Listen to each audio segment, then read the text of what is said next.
Good morning. Now we will see next topic that from the BJT, that is current conduction or operation of the BJT. कल तक हम लोग ने construction detail देखे कि BJT रहता है बाइपोलर जंक्शन ट्रांजिस्टर। बाइपोलर क्यों? क्योंकि करंट कंडक्शन होता है due to force as well as electron, so bipolar. उसके बाद हम लोग ने देखा कि उनका आर्किटेक्चर कैसे रहता है, वर्किंग एन क्या रहता है, पी क्या रहता है, वापस से एन क्या रहता है, E B C emitter base collector कैसे रहते हैं एंड ऑल दैट। देन आपको करीब भी बोला था और आज भी बोलता हूँ मैं, एक एन पी एन आपको समझाऊँगा। पूरा का पूरा पी एन पी आप खुद से लिख सकते हो और आपको खुद से समझ के लेना है। खाली इलेक्ट्रॉन की जगह पे होर्स को रिप्लेस करो और होर्स की जगह पे इलेक्ट्रॉन रिप्लेस करो, क्योंकि भले एन पी एन रहे तो बीच में पी टाइप सेमीकंडक्टिंग मटेरियल है सैंडविच बिटवीन एन टाइप, और पी एन पी रहेगा उसमें बीच में एन टाइप मटेरियल रहेगा sandwich between the P type.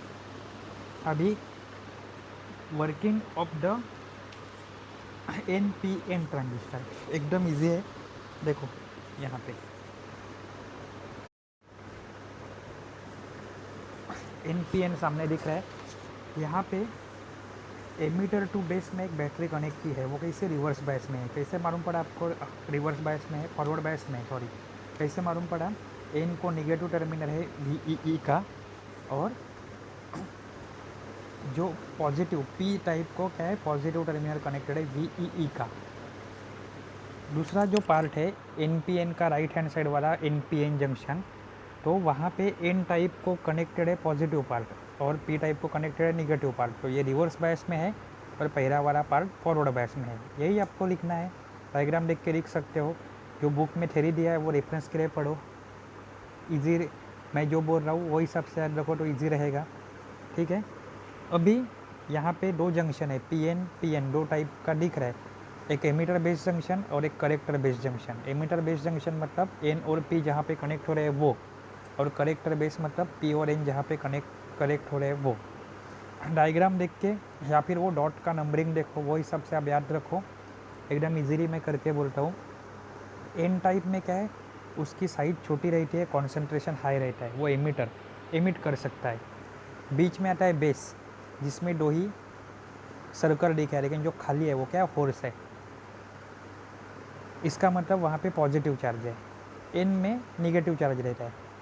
कौन सा वाला? एमिटर वाला। और राइट हैंड साइड पे जो आपका है वहाँ पे क्या है, कलेक्टर है। तो वहाँ पे देखो साइज उसकी बड़ी है, वहाँ पे नंबर ऑफ इलेक्ट्रॉन भी ज़्यादा दिखाए हुए हैं। इसी के ऊपर वर्किंग स्टार्ट करो तो फॉरवर्ड जैसे भी बैटरी हम लोग अटैच करते हैं तो क्या होता है, NPN के एमिटर में से इलेक्ट्रॉन बाहर निकलेंगे। कहाँ से प्रो हो गए? वो एरो हेड दिखाया वहाँ से। एमिटर से जो करंट निकल रहा है उसको क्या बोला जाता है? IE, that is emitter current. I मतलब करंट, E मतलब एमिटर। वो होके बैटरी के थ्रू होके देखो B के नीचे तक आता है। अभी वो एंट्री कहाँ पे करेगा? B में। B मतलब क्या है? बेस, जो क्या है ऊपर इंडिकेट किया है P से। P में कौन है? होर्स है। तो वहाँ से जो इलेक्ट्रॉन निकलेंगे वो होर्स मतलब खाली जगह, वहाँ पे वो रिकम्बाइन हो सकते हैं। लेकिन देख के बोल सकते हो या फिर याद रखो, बेस सबसे छोटा होता है, उसके पास होर्स का नंबरिंग बहुत कम रहता है। सो जो इलेक्ट्रॉन निकल रहे हैं कहाँ से? एमिटर से। वो मान लो परसेंटेज में बात करनी रहती है और परसेंटेज में ही लिखना है आपको। 100% या फिर 100 इलेक्ट्रॉन निकले तो उसमें से ओनली 5% ऑफ इलेक्ट्रॉन रिकम्बाइन हो सकते हैं। किसके साथ? होर्स के साथ। मतलब जो होर है खाली जगह, वो कितने लोगों के लिए है? खाली 5 जन के लिए है। तो 5 इलेक्ट्रॉन वहाँ पे एकोमोडेट हो गए। अभी बचे हुए इलेक्ट्रॉन कितने हैं? 100 में से 5 चले गए, अभी 95 है। तो ये वापस से वहाँ से निकलते हैं और वो कहाँ पे चले जाते हैं? IC बन के आगे चले जाते हैं। IC मतलब क्या है? जो कलेक्टर के पास जाने वाला करंट है उसके पास जाने के लिए वो करंट बनता है। I मतलब करंट और C मतलब कलेक्टर। समझा? तो आप एक रैंडम इक्वेशन लिख सकते हो, IE दैट इज़ 100% इलेक्ट्रॉन निकले थे, तो वो दो पार्ट में डिवाइड हो गए, कौन सा? IB और IC। लेकिन IB में जो गए वो ओनली 5% है, जो एकदम निग्लिजिबल है, ऐसा हम लोग मान सकते हैं या फिर बोल सकते हैं। सो इक्वेशन में नीचे देखो I B nearly equal to 0, so I E की वैल्यू क्या होगी, not equal to I C, इक्वल नहीं है वो सिंबल, देखो कैसा है, ऐसा वेव जैसा सिंबल है, तो नियरली इक्वल टू आई सी। क्यों, आई बी निग्लिजिबल मान लो, एग्जैक्ट इक्वल नहीं है, तो राउंड अबाउट वो क्या है, दोनों इक्वल है। कौन दोनों इक्वल है, आई ई इक्वल टू आई सी। समझा यहाँ तक। सिमिलर डायग्राम और वर्किंग पूरा का पूरा रिपीट रहेगा, किसके लिए, पी एन पी के लिए, ठीक है। वहाँ पे क्या होगा, एन टाइप में से पी टाइप आउटर साइड पे रहेगा एमीटर में, वहाँ से होल्स निकलेंगे, बीच में एन रहेगा, होल्स रिकम्बाइन हो गया, ओनली 5% इलेक्ट्रॉन के साथ बचे हुए आगे चले जाएंगे। वहाँ पे भी इक्वेशन क्या होगी आपकी, I E equal to I B plus I C. अभी बीजेटी सर्किट कॉन्फ़िगरेशन, अभी बीजेटी कॉन्फ़िगरेशन नॉर्मली देखो 3.4 के डायग्राम है, हर एक चीज़ को 2 इनपुट देते हैं, 2 आउटपुट रहता है, मतलब 2 इंटू 2, 2 + 2 दैट इज़ 4। इनपुट में देखो 1 1 डैश 2 2 डैश आउटपुट है, वी आई 1 इनपुट करंट है, आई 0 वहाँ से। अभी इन केस ऑफ द यहाँ पे 2 और 2 मिलके 4, लेकिन हमारे N P N P transistor में कितने टर्मिनल अपने पास रहते हैं अवेलेबल, ओनली 3। तो 2 जगह पे मैं इनपुट दूँ तो एक ही जगह पे आउटपुट रह सकता है, या फिर 2 जगह पे आउटपुट लूँ तो एक ही जगह पे इनपुट ले सकता हूँ, क्योंकि अवेलेबल टोटल कितने मेरे पास 3 ही है। लेकिन नॉर्मल अपना कॉन्फ़िगरेशन क्या बोलता है, 2 इनपुट रहेंगे तो 2 आउटपुट होना चाहिए, मतलब 4 होने चाहिए, बट अपने पास कितने 3 ही है। तो ऐसे टाइम पे किसी भी एक इलेक्ट्रोड को या फिर एक टर्मिनल को हम लोग क्या कर सकते हैं, कॉमन कर सकते हैं, मतलब एक कॉमन और बाकी के 2, मतलब 1 2 3, 2 को कॉमन कर देते हैं, 1 2 2 3, 3 को कॉमन किया तो 1 2 3 3, तो 4 टर्मिनल हो गए। 1 को कॉमन किया तो 1 1 2 3, 4 हो गए, लेकिन किसके अंदर 4 हो गए, 1 2 3 के अंदर 4 हो गए। सो इसके लिए जो कॉन्फ़िगरेशन रहता है, जिस चीज़ को मैं कॉमन ट्रीट करता हूँ वो टाइप का वो कॉन्फ़िगरेशन बन जाता है। अगर बेस को मैं कॉमन ट्रीट करता हूँ इनपुट में और आउटपुट में, तो कॉमन बेस कॉन्फ़िगरेशन हो जाएगा। एमीटर को करता हूँ तो कॉमन एमीटर कॉन्फ़िगरेशन हो जाएगा, और कलेक्टर को करते हो तो कॉमन कलेक्टर कॉन्फ़िगरेशन हो जाएगा। अभी बात आती है कॉन्फ़िगरेशन करते हैं तो इसका मतलब क्या करते हैं, तो करते कुछ नहीं है, वो चीज़ को हम लोग ग्राउंडेड कर देते हैं। नीचे डायग्राम देखो, एन पी एन की डायग्राम देखो, ये एन पी एन है। ये एन पी एन है कैसे मालूम पड़ा, उसका जो एमीटर वाला है उसका एरोहेड कहाँ पे, इनर साइड पे है। कर भी हम लोग देखे थे कि N P N sorry P N P है, कैसे मालूम पड़ा, अगर एरोहेड इनसाइड है एक टू द बेस एमीटर का, इनसाइड है एरोहेड तो वो रहता है पी एन पी, और अगर एरोहेड आउटसाइड है तो वो क्या रहता है, एन पी एन रहता है। कॉन्फ़िगरेशन सेम है, कॉमन बेस है तो देखो बेस जो हॉरिजॉन्टल लाइन है उसको ग्राउंडेड किया हुआ है, और V I left hand side पे, आउटपुट एक साइड पे हम लोग ले रहे हैं। कॉमन एमीटर में एमीटर है, एरो साइड वाला एमीटर रहता है, तो उसको ग्राउंडेड किया हुआ है। देखो एरो साइड डायग्राम थोड़ी घुमा दी है, और क्या किया है, एरो हेड वाले को ग्राउंडेड कर दिया है, और एक साइड पे इनपुट लिया है, एक साइड पे आउटपुट कर दिया है। और कॉमन करेक्टर जो नॉर्मली कॉन्फ़िगरेशन यूज़ नहीं करते, उसमें भी क्या किया है, एमीटर देखो ऊपर चला गया, एरो हेड बेस साइड में है, लेकिन करेक्टर यानी थर्ड वाली साइड उसको क्या कर दिया, ग्राउंड कर दिया। सिमिलरली एन पी एन में भी वैसे ही रहेगा, बेस को ग्राउंड करते हैं तो कॉमन बेस कॉन्फ़िगरेशन, एमीटर को करते हैं तो कॉमन एमीटर कॉन्फ़िगरेशन, और करेक्टर को करते हैं तो कॉमन करेक्टर कॉन्फ़िगरेशन। अभी वाई सी कॉन्फ़िगरेशन, सी मतलब कॉमन एमीटर कॉन्फ़िगरेशन यूज़ क्यों करते हैं, because it has a higher input impedance and low output impedance. लिखना पड़ेगा अगर एग्ज़ाम रही, थेरोटिकल तो, नहीं तो ऑब्जेक्टिव टाइप में घुमा फिरा के क्वेश्चन पूछ सकते हैं। तो क्या रहता है, उसका इनपुट इम्पिडेंस क्या रहता है, हाई रहता है, और आउटपुट इम्पिडेंस कैसा रहता है, लो रहता है, which is very use for impedance matching in a power amplifier. यही चीज़ पावर एम्पलीफायर में काम में आती है। ये पावर एम्पलीफायर क्या है वगैरह उसके झंझट में मत पढ़ो, इतना पढ़ो लिखो छोड़ दो, ये आपको आगे चल के कहीं पे भी काम नहीं आने वाला है डिप्लोमा में। Also it has very high current gain and power gain. ये सारी चीज़ों की वजह से क्या होता है, C E that is common emitter configuration widely use होता है। अभी आ गई वी आई कैरेक्टरिस्टिक की बात। पहले बहुत डिटेल में वी आई कैरेक्टरिस्टिक एक्सप्लेन की है, अभी मैं शॉर्ट में बोलूँगा, क्योंकि V I characteristic of a zener diode और पीएन जंक्शन डायोड के लिए हम लोग ने पूरा एक लेक्चर दिया था। अभी वीआई कैरेक्टरिस्टिक किसकी, बीजेटी की, तो वो क्या हो रही है, वापस से ये भी रिलेशनशिप है, कौन सा, वोल्टेज और करंट का। लेकिन there are 3 types of static characteristic. कौन सी है, इनपुट कैरेक्टरिस्टिक, आउटपुट कैरेक्टरिस्टिक और ट्रांसफ़र कैरेक्टरिस्टिक। कितनी कैरेक्टरिस्टिक है, 3, इनपुट, आउटपुट और स्टैटिक।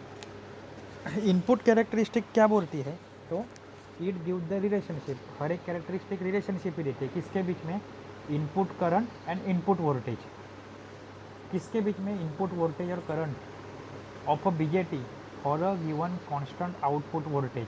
आउटपुट वोल्टेज कांस्टेंट देखना है, और इनपुट वोल्टेज और करंट की क्या कैरेक्टरिस्टिक है, वो रहती है इनपुट कैरेक्टरिस्टिक। और आउटपुट कैरेक्टरिस्टिक क्या रहती है, ये भी कर्व है जो क्या इंडिकेट करता है, आउटपुट करंट आउटपुट वोल्टेज। ऊपर क्या देख रहे थे, इनपुट करंट इनपुट वोल्टेज देख रहे थे, यहाँ पे आउटपुट करंट आउटपुट वोल्टेज, लेकिन किसके लिए, for a given constant input current के लिए। ठीक है, अभी ये एक्सपेरिमेंटल सेटअप का डायग्राम है। ठीक है, यहाँ पे हम लोग देख सकते हैं, डायग्राम समझ के रो, जो लिखा हुआ है वो पढ़ने जाओगे तो कन्फ्यूजन हो जाएगा। यहाँ पे सेंटर में आ जाओ डायरेक्ट। सेंटर में आ गए तो आपको क्या दिखता है, बीच में कौन है, एनपीएन है। क्यों एनपीएन है, एरोहेड आउटसाइड है, उसके एमीटर और उसके बेस के अक्रॉस में इनपुट दे रहा हूँ, और उसके कलेक्टर और बेस के अक्रॉस में आउटपुट ले रहा हूँ। मुझे इनपुट और आउटपुट में दोनों जगह पे क्या गिनना है, वोल्टेज गिनना है as well as the current गिनना है। इसीलिए लेफ्ट साइड पे भी वोल्ट मीटर है वी नाम से, राइट हैंड साइड पे भी है। लेफ्ट हैंड साइड पे भी एम ए करंट गिनने के लिए है, राइट हैंड साइड पे भी है। दोनों साइड पे रेहोस्टेट है, क्योंकि पोटेंशियोमीटर है, क्योंकि मुझे वोल्टेज वेरी करना है। और दोनों साइड पे बैटरी है, सिंपल सर्किट है। बीच में एनपीएन, दोनों साइड पे वोल्ट मीटर है, दोनों साइड पे करंट मीटर है, दोनों साइड पे पोटेंशियोमीटर है, दोनों साइड पे बैटरी है। सिमिलर डायग्राम दिखेगी, देखो आपको। अभी टर्मिनोलॉजी समझ के लो कि सबसे पहले है आपका VEB, that is voltage between emitter base, IE emitter current, IC collector current, VCB voltage between collector and base. अगर ये रख के मैं एक ग्राफ ड्रॉ करता हूँ, कौन सा, इनपुट कैरेक्टरिस्टिक का, लेकिन ये कॉन्फ़िगरेशन कौन सा है, कॉमन बेस कॉन्फ़िगरेशन है। ठीक है, कॉमन बेस कॉन्फ़िगरेशन में देखो बेस को क्या किया है, ग्राउंडेड किया है। तो इनपुट कैरेक्टरिस्टिक क्या बोलती है, it gives the relationship between, graph देखो IE है, वाई एक्सिस पे IE है, and VEB that is voltage emitter to base X axis पे है, for a constant collector to base voltage. Constant क्या है, वोल्टेज, कौन सा वाला, कलेक्टर टू बेस वाला। VCB देखो, मतलब ये 3 ग्राफ का कॉम्बिनेशन है। VCB की एक बार वैल्यू 10 रखेंगे और ग्राफ प्लॉट करेंगे, एक बार में VCB की वैल्यू 15 रखेंगे और ग्राफ प्लॉट करेंगे, और एक बार में VCB की वैल्यू 1 रखेंगे और ग्राफ प्लॉट करेंगे। समझा, किसके अक्रॉस ग्राफ प्लॉट करना है, IE एमीटर करंट और VEB के अक्रॉस। तो ये 3 ग्राफ है। यहाँ पे देखो नी वोल्टेज जो है, बराबर है 0 से लेके A तक, या फिर O से लेके A तक, ना तो वोल्टेज भी बढ़ता नहीं है और करंट भी बढ़ता नहीं है, वो एक ही लाइन पे है। उसके बाद रैंडमली थोड़ा सा VI characteristic of PN junction diode जैसी है, उसके बाद थोड़ा सा भी वोल्टेज बढ़ता है तो करंट देखो अचानक से ऊपर जा रहा है, अचानक से बढ़ रहा है, मतलब कंपैरेटिवली वोल्टेज कम बढ़ रहा है लेकिन करंट बहुत ज़्यादा बढ़ रहा है। मतलब ये 3 ग्राफ है IE वर्सेस VEB के, लेकिन किसके लिए, एक बार में VCB 10 रखा है, that is voltage collector to base वाला, दूसरे में 15 रखा है और तीसरे में 1 रखा है। ये है इनपुट कैरेक्टरिस्टिक। अभी आउटपुट कैरेक्टरिस्टिक उसकी, आउटपुट कैरेक्टरिस्टिक में भी क्या आता है, सिमिलरली हम लोग अप्लाई कर सकते हैं।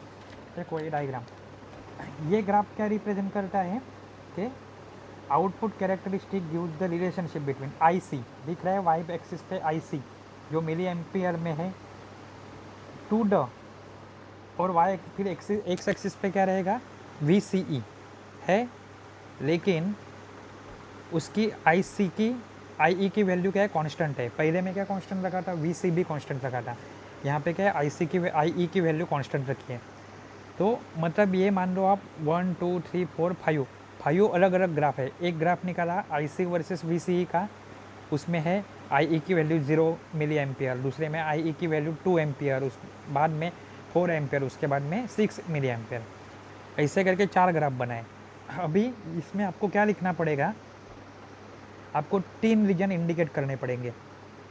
देखो 0 से पहले -2 के ऊपर आ रहा है, बराबर है ग्राफ, तो एक ऐसा रीजन जहाँ पे आपका करंट और वोल्टेज लीनियर मैनर में बढ़ता है। देखो एक चीज़ और दूसरी चीज़ साथ में बढ़ रही है, जो डार्कर लाइन से दिखाया है उसको क्या बोलते हैं, ओहमिक रीजन या फिर लीनियर रीजन। ये आपको एग्जाम में लिखना ही है, जहाँ पे वोल्टेज और करंट कौन सा आईसी और वीसीई डायरेक्टली प्रोपोर्शनल के हिसाब से बढ़ता है, लीनियर मैटर में बढ़ता है, तो वो क्या रहता है, ओहमिक और लीनियर रीजन। उसके बाद वो बढ़ता है, उसके बाद एक थोड़ा सा कर्व जैसा है, उसको क्या बोलते हैं, reverse square law, that is 0 से पहले थोड़ा सा। उसके बाद 0 से लेके 4 तक अलग अलग चीज़ों के हम लोग ने ग्राफ ड्रॉ किया है, लेकिन वहाँ पे क्या हो रहा है, देखो वोल्टेज बहुत बढ़ रहा है, कहाँ से 0 से लेके 4 तक, लेकिन करंट कुछ ज़्यादा बढ़ रहा है क्या, नहीं, करंट 2 एम्पियर ही रह रहा है, या फिर 4 एम्पियर ही रह रहा है, या फिर 6 एम्पियर ही रह रहा है। तो ये फिक्स हो गई वैल्यू, तो ये क्या हो गया, सैचुरेशन रीजन हो गया। और उसके बाद अचानक से वोल्टेज थोड़ा भी बढ़ता है तो करंट की वैल्यू अचानक से ज़्यादा बढ़ जाती है, यानी कौन सा, 4 के आगे वाला रीजन देखो, तो ये क्या हो गया, कट ऑफ रीजन। तो ये 3 रीजन है, -2 से लेकर 0, ओहमिक और लीनियर रीजन, दूसरा है सैचुरेशन रीजन, और थर्ड है आपका कट ऑफ रीजन। ये आपको इतना पढ़ना है। 2-3 डेफिनेशन है बीच में, AC input resistance, AC output resistance, तो वो आप देख लो, बराबर है। सिमिलर पूरा का पूरा आपको समझ के लेना है, किसके लिए, कैरेक्टरिस्टिक ऑफ अ बीजेटी ना सीई कॉन्फ़िगरेशन।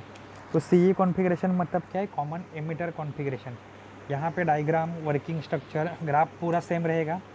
सीई मतलब कॉमन एमिटर, तो एमिटर मतलब एरोहेड जो है उसको ग्राउंड करेंगे।